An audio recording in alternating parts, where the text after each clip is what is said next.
Now once you have your e-commerce shop configured and set up just the way you want, you're going to have to add products and categories. Then there are many other minor tweaks that you have to adjust. But before you can do any of that, you need to start adding products into the store. So the first thing you need is a category. Unless you've only got half a dozen products, a dozen products, you don't even need a category. But it's always handy to have them. So here's a couple we've already added in, and I'm just going to add a new one now. And we're going to call this biscuits, everybody's favourite.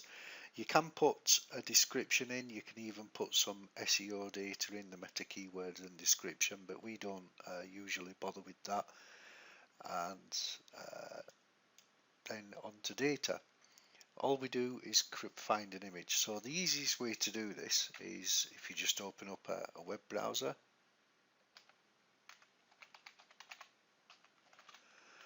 and go to Pixabay and put in biscuits and just see if you can find something that would fit.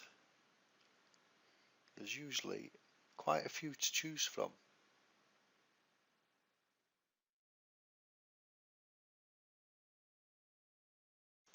So I'm just going to pick that image for now, but we can always add another one later. And you'll notice there I just right clicked on the image and selected copy image location. You don't even need to copy the image, because what will happen when we go back to the category and click browse,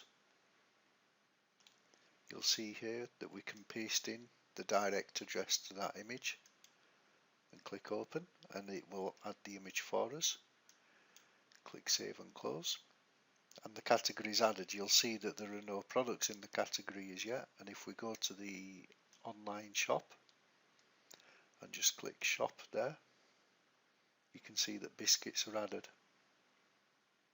As simple as that, and it will automatically be added into the side navigation bar as well when we add that.